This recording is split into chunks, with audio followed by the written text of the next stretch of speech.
Welcome to the Rock the Stage Show. Each week, international media expert Rich Bontrager has in-depth and personal conversations with celebrities, top leaders, authors, speakers, and media professionals. Now, from the Rock the Stage studios, here's your host, the Trigger, Rich Bontrager. Welcome back, Rock the Stage Show 2026, and a new day and new time, premiering now on Tuesdays at 11 a.m. And of course, we always move all of our shows over to Roku, Amazon Fire, IPTV, and the Bravehearts TV network. But thanks for being a part of this and joining us in 2026. We're off to a great launch so far. And today, we have a brand new subject. We've never covered it before, but absolutely love this area. So, as always, we got to ask you a question to get you connected with us today. And have you ever stopped to wonder what your life would look like if you were filmed? Not about the highlights and the glam, but I'm talking about your life documentary. What moments would define you? What struggles would shape you and your voice? What memories would carry your power and maybe even reclaim it or reframe the life you had and you didn't realize there was so much more to your life than you ever could imagine? Life story documentaries.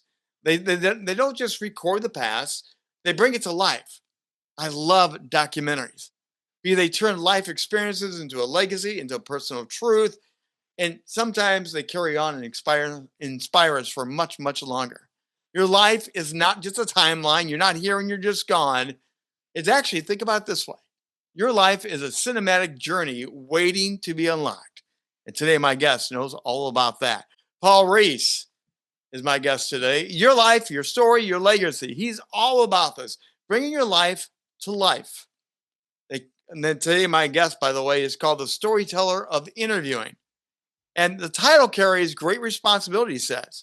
His mission is to recycle redundant memories into present-day power, helping others reclaim their narratives and turn their past into legacy. Welcome to the Rock the Stage Show, Paul Rees. Welcome, Paul. For the opportunity to come on your show. I'm a big fan of yours. We met some time ago on networking events. It's a beautiful opportunity.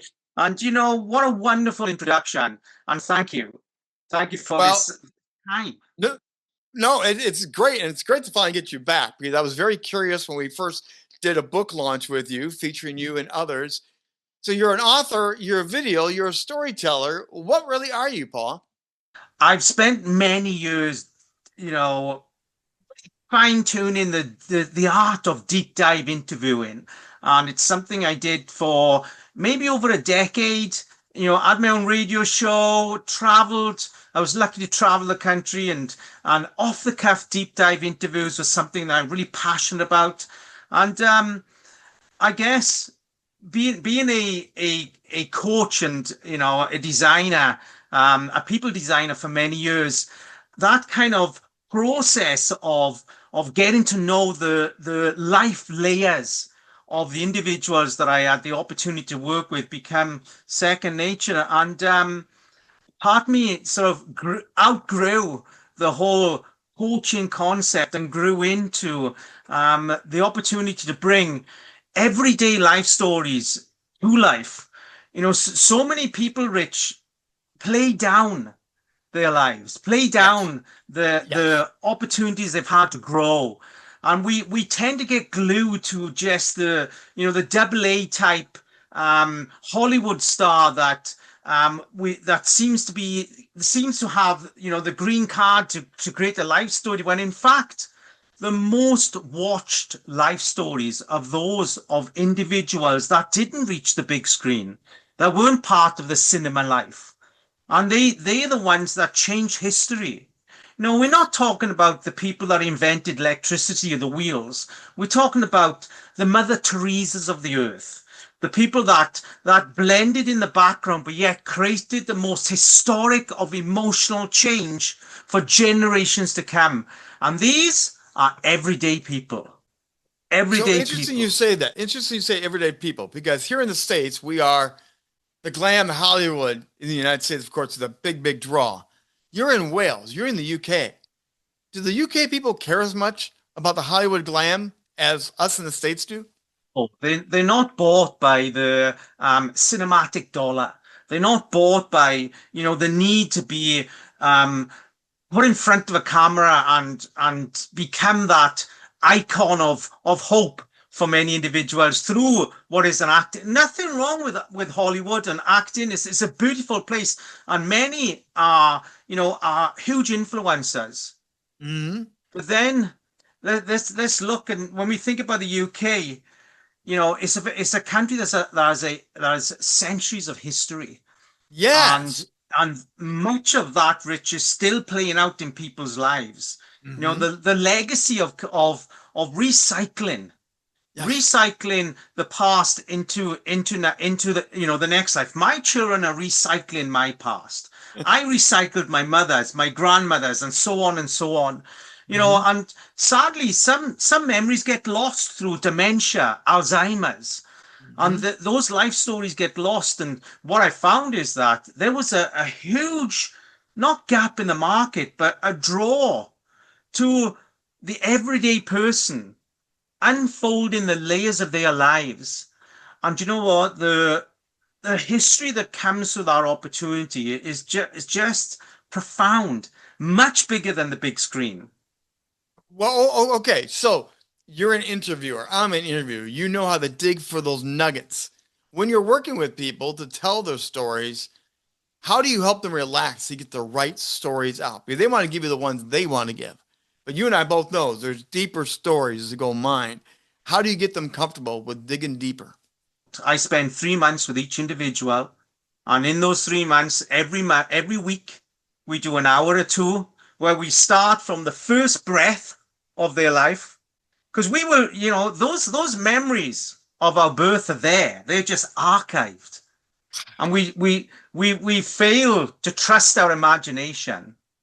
We fail to trust recycling our imagination, where all of our life history lives. So we start from our first breath, and then we work through every layer, and we then work into the highlighter points of their lives that created profound change. That also, that have how they are carrying the influence of their parents in their life, and how they are then recycling that influence into their children's lives.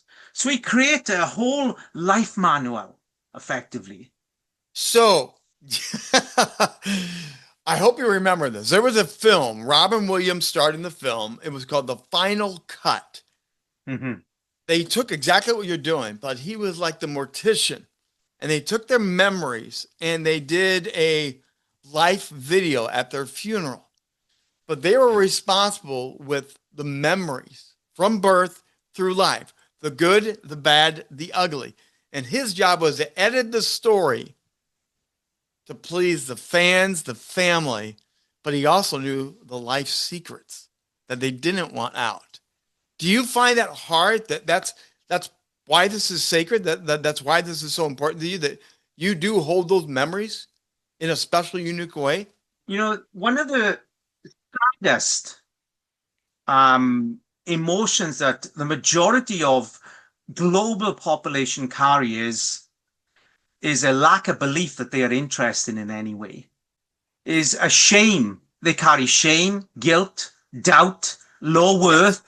All these layers prevent them having any I'm going to say, just bear with me, of any trust or confidence in that their life has value, has a high level value to the listener, to the viewer.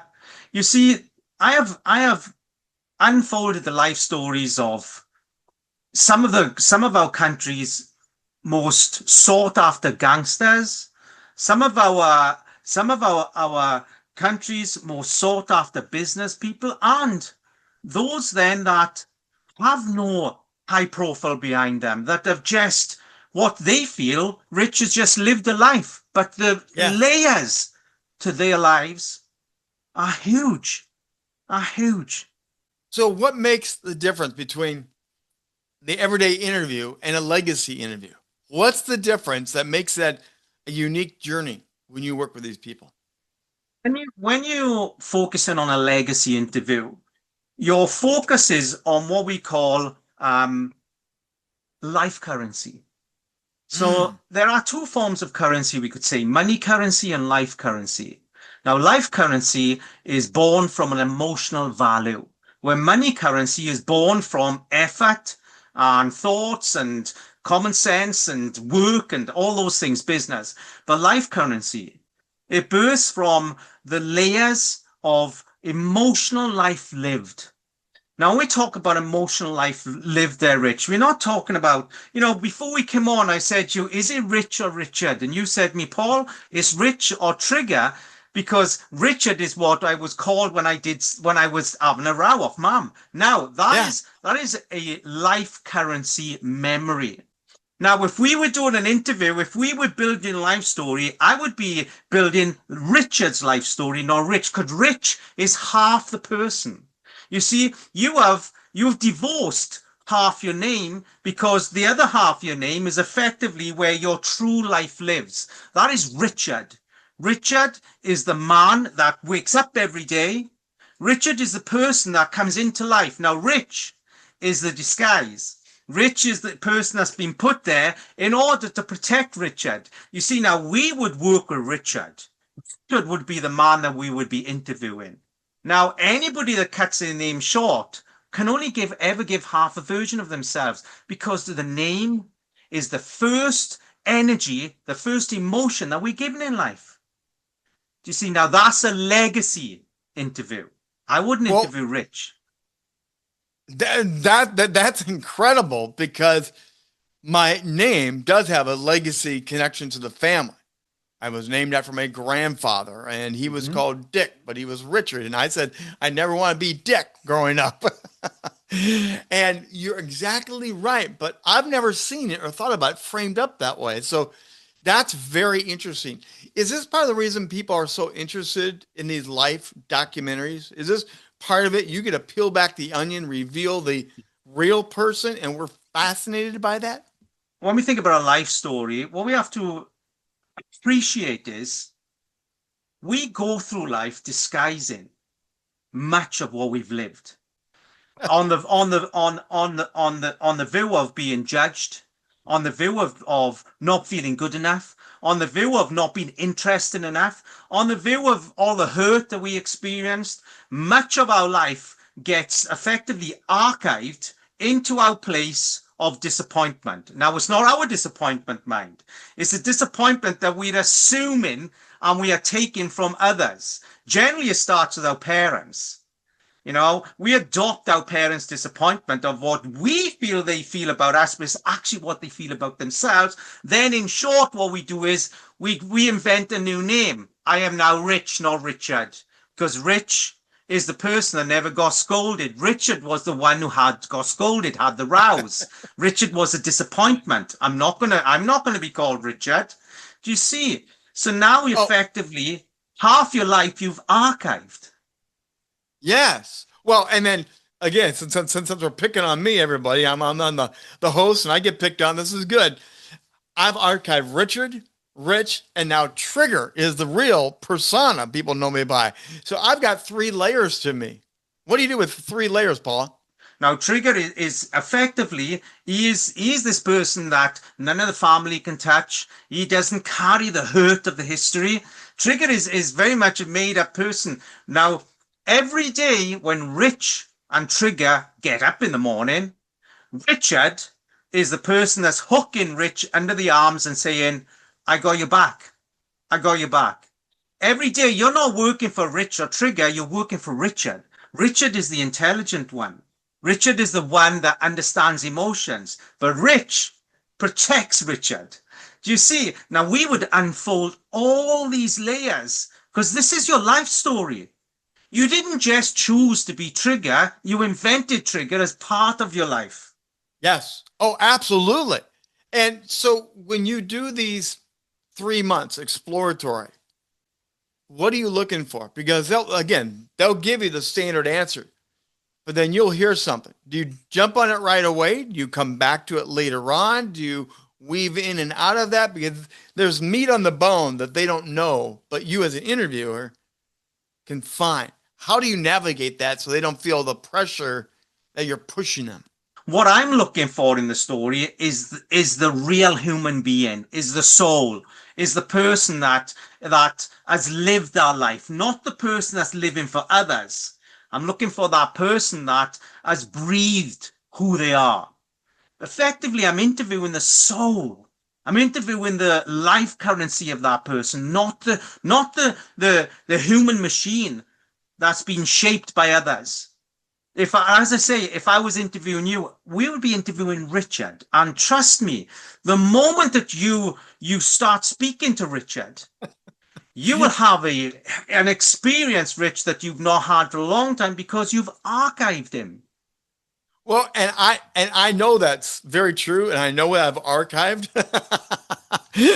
But it's interesting because some people that you've interviewed, I'm sure, have no idea how deep you're going to get to the soul, how deep you're going to get to the heart, how memories will trigger the emotions that they haven't felt for years. What's it like when you get there and they finally realize, oh crap, Paul, I'm going to say something I've never told anybody ever in my life? What do they feel at that moment? For those, it's a massive life realization, but it's almost like an enlightenment. You feel enlightened that you're meeting yourself, that you are rebirthing with your own individuality in something you haven't done for such a long time. Let's come back to yourself, Rich, because yes, you're on the screen with me, so we're going to keep poking back in here. I see on my screen here, your name is written as Rich. What if I said to you, okay, after this call, from now on, you put the name as Richard, because that is the full version of you. See, I don't know if I could do that because Rich also came about because I'm light, I'm fun, I'm playful. My family, Richard, was very stiff because my family was a legal, stiff family. Rich became the incarnation of, I want to express Rich. I want to express the creative kid. Richard sounded too formal, so we broke away from that. Does that make sense, Paul? You're diluting the fullest version of you for the sake of the disappointment that you're assuming and feeding into that you had from your parents. Let's understand, we are never disappointed in our children. We are disappointed in ourselves that we put onto our children. Right. You were never a disappointment. Richard was never a disappointment. Now, we're not counseling you. What we are doing is let's be careful. And, I don't want the audience to think that we are deep diving into a counseling, session. No. Richard is the life currency of this person in front of me that would bring forward your story.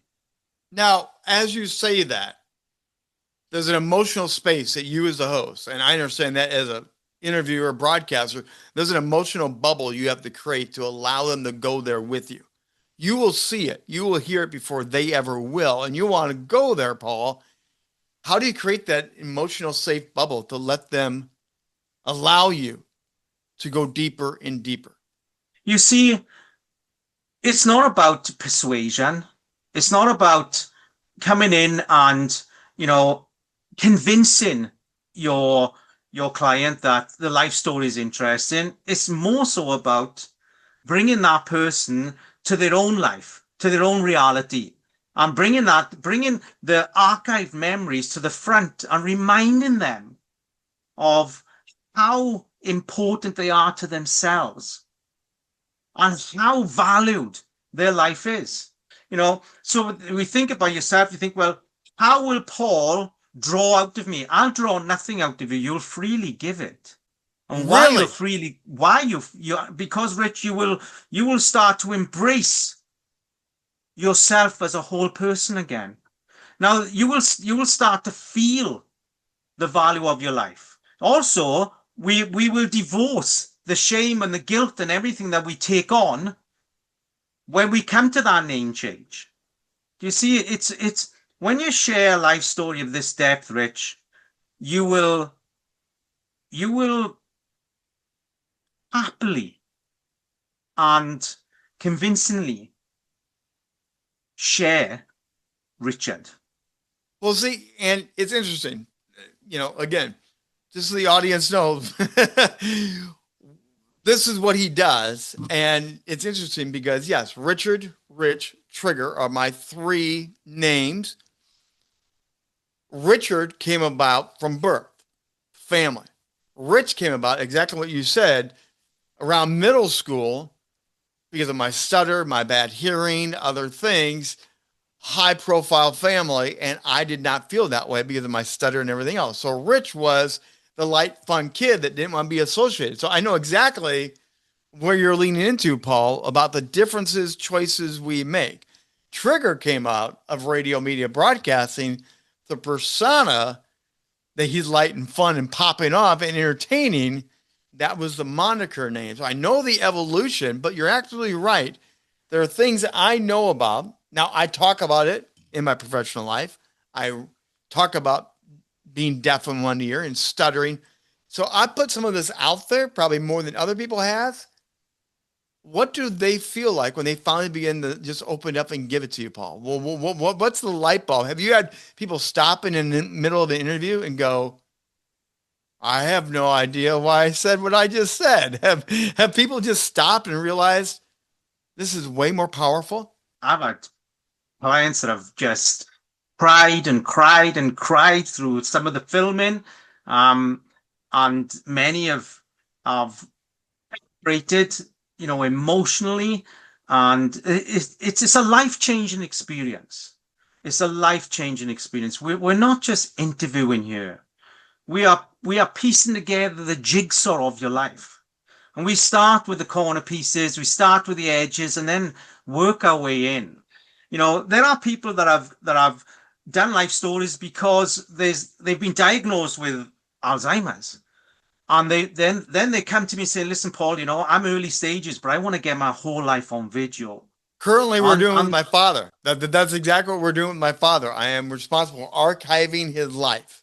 With you archiving his life, there'll be chunks missing because there'll be chunks of life that went from Richard to Rich, and then from Rich to Trigger, which means there'll be what we call emotional voids that will be missed. Because when you were doing a life story of a family member, there'll be cherry picking, and we'll do it unknowingly because we refuse to go into the imagination of archiving again, recycling. Because we have to recycle from our imagination, and that's why we recycle our past from. Do you see? So effectively, if you're doing the life story, there'll be emotional voids, there'll be blank spots there that you'll miss. So then it's better to have someone who doesn't know anything do the live interview because you're going with a blank canvas and you don't have any preconceived idea. That's right. If I was emotionally attached to the person I'm interviewing, then I would be subtly and unknowingly selective in what I'm bringing to the camera. It would absolutely affect it. So you videotape all these sessions then, and then you edit them to get the best out of this? Or how do you navigate the story then that comes out of all the content? Process is there's 3 months of preparation, and these are deep dive video calls. And when I say Zoom calls I have with the client, and then I will take down a whole lifetime's worth of notes, and then I build these into 6 episodes, and then we film 1 hour long, 6 episodes at location. And these can include also, photos and shared places, locations and things.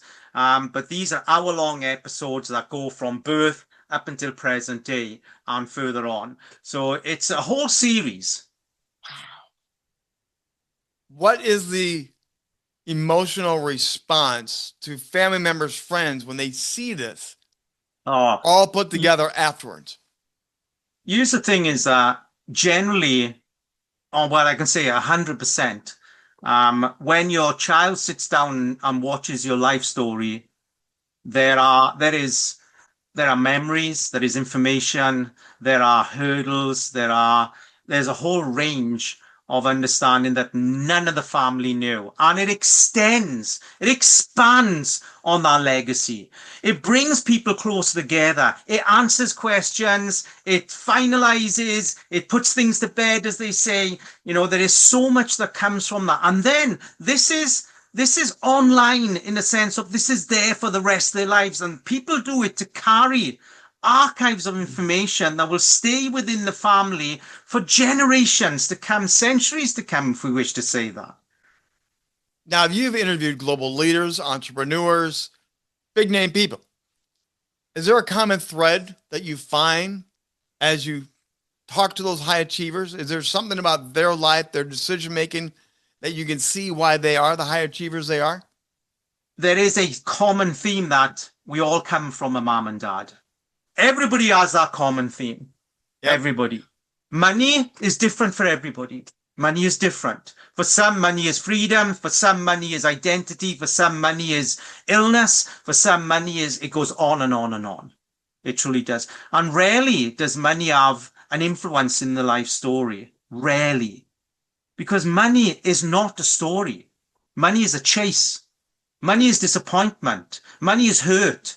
Money, you know, most people that chase money are chasing it because they're hurt in life and they're trying to buy out of a life that was past. So we rarely go into money. Even when I do life stories of entrepreneurs, we don't talk about money because money has no story. Money for me is very uninteresting. Now we have to have money because sadly that's the nature of how we live.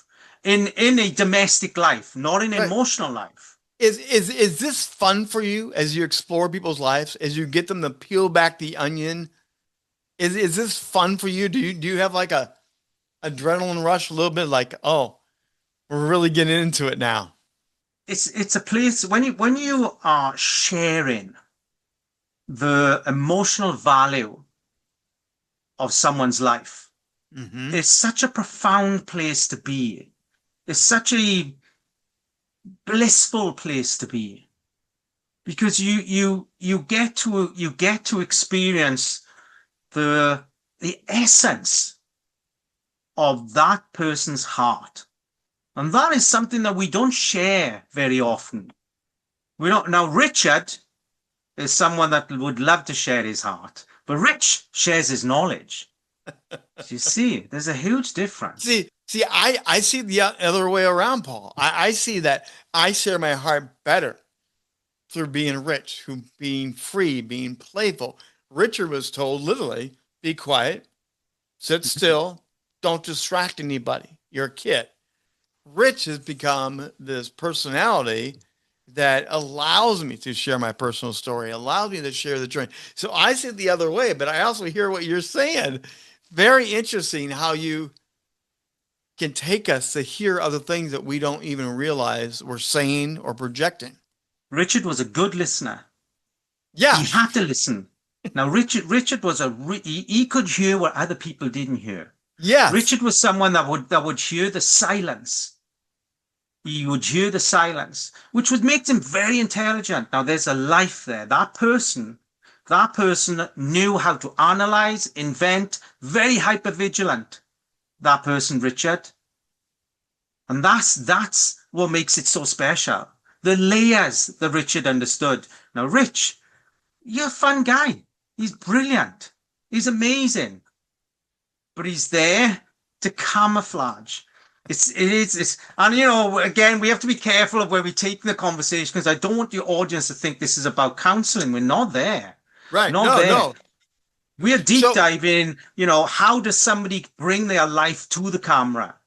So if you made a documentary or if someone made a documentary about you, what scene, what glimpse of Paul would be the most that would surprise people if it was revealed and put the video? The first 10 years of my business was basically me falsifying a lot of who I was in life. I was chasing money, and I chased money hard, Rich. You know, I was a very proud, I'm going to say synthetically proud business person, an entrepreneur that just drove my life away from who I am as a person. These last 12 months, I've worked through a lot of myself. There was trauma in my childhood. There was sexual abuse in my childhood. All things that I'd locked away. There was suicide attempts in my childhood. Again, things that I'd locked away, archived.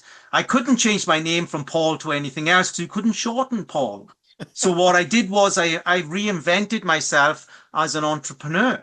And as a coach, because if I could coach somebody else, it meant I didn't have to coach me. If I could support somebody else, I didn't have to support myself. And if I got paid for that, even better. But the realization was, Rich, that no matter how much money I made or how successful I got, I just become more and more unhappy, more and more disappointed, to the point that I found my whole business coaching career, philanthropy, you see this banner here, that's because I'm not changed and I do disappoint. I become more disconnected and bored with what I was doing. I didn't feel it was me. And then January last year, 2025, I decided to step back.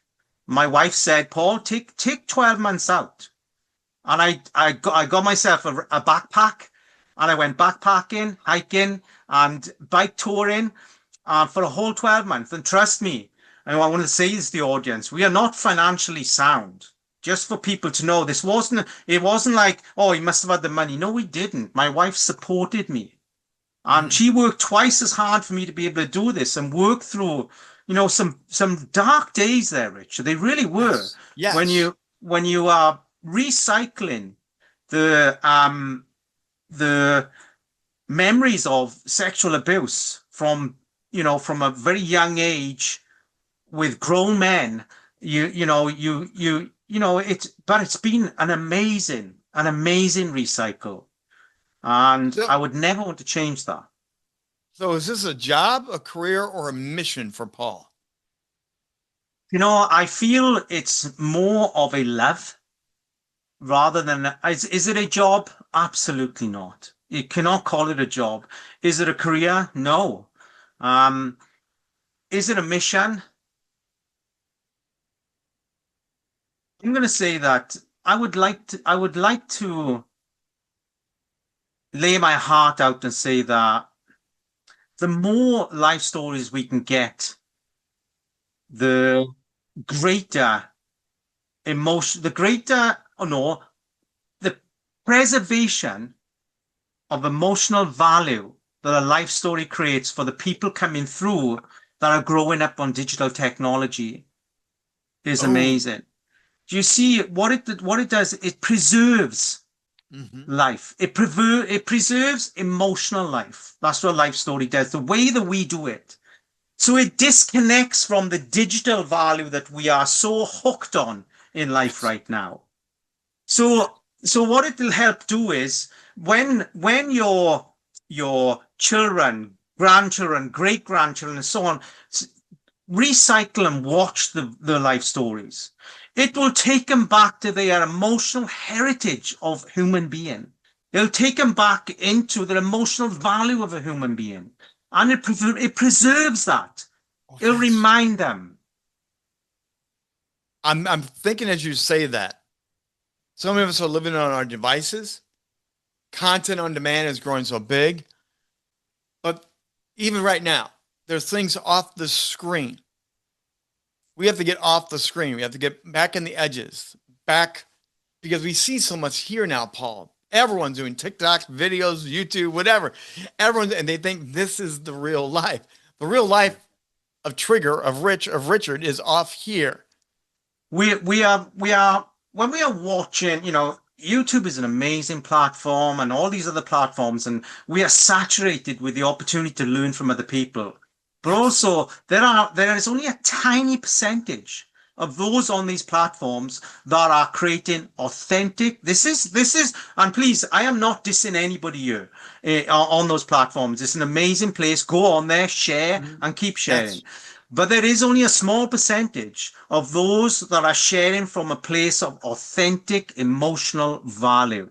Many are sharing what we call is conflict. Now, we are addicted to conflict.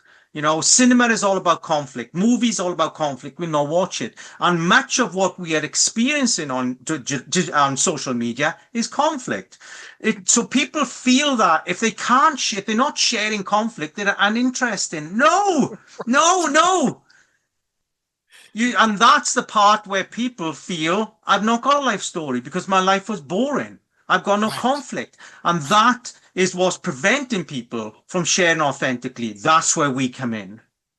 We bring forward the micro emotional layers of that person's life that carries so much more value than any conflict you will see. And Rich, what's changing is over the next 10 years, we're going to see people start to crave emotional value again and divorce conflict, divorce the addiction we have to conflict. It's going to change. And these life stories, I hope, along with others that I hope will be doing them, will be the springboard that brings us back into authentic value, authentic sharing, emotional authenticity. Oh, that's extremely well said. I'm going to bring up your website right now. Out There Life TV. It's all about real life stories, real life people. So, Paul, what are they going to find when they hit the QR code and jump over to your website? What are they going to find there? Those that have allowed me to share their full life story, that is on there also. They'll see the quality of the stories that get filmed and how that comes about. They'll get to meet the cameraman. He's on there also, who travels with me. We are a shoestring crew. It's me and a cameraman. We do that purposefully because it's a very personal experience. And also they'll get to meet me. They can reach out to me from there also. But understand, this isn't a high tech production. It's not about that, because the moment we go into that, then you lose the authenticity because it becomes more of a show then, and that's it. It can't be that.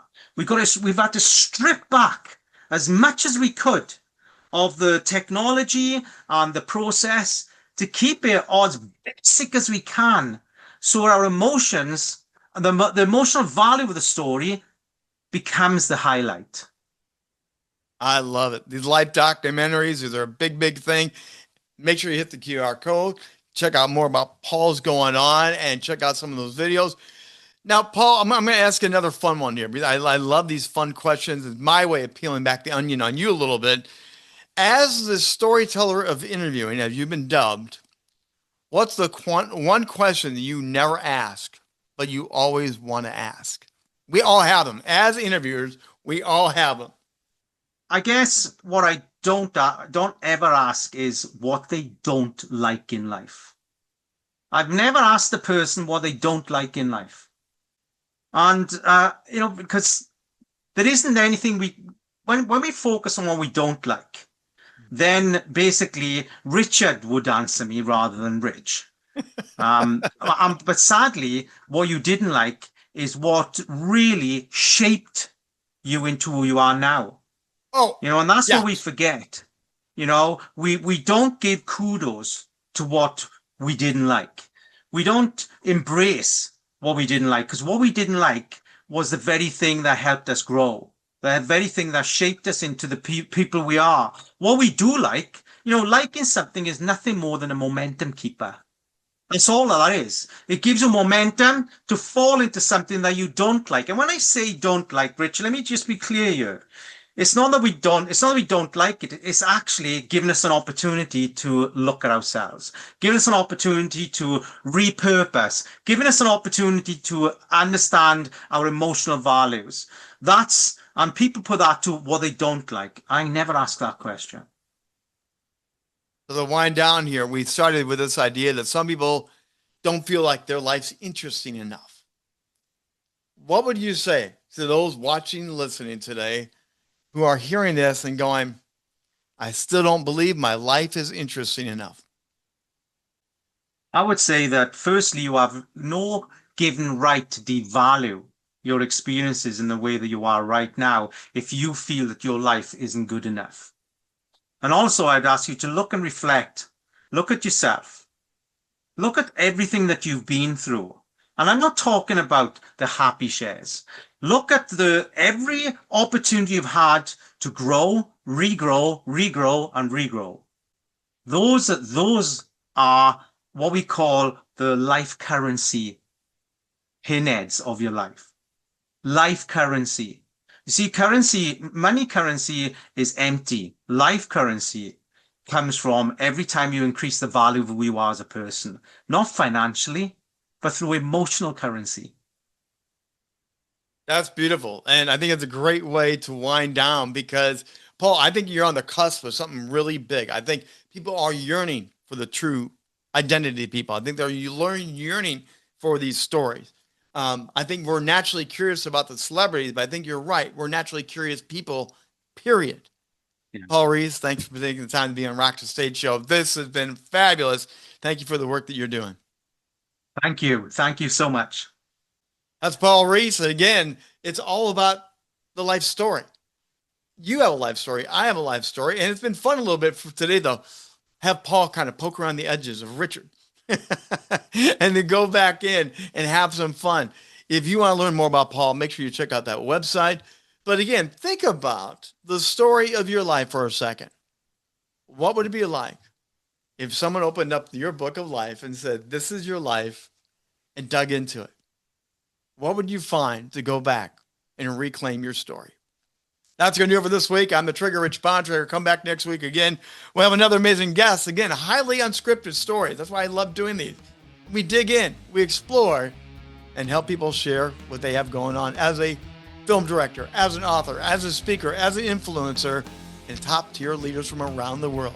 Rock the Stage Show will be back next week. Join us right here.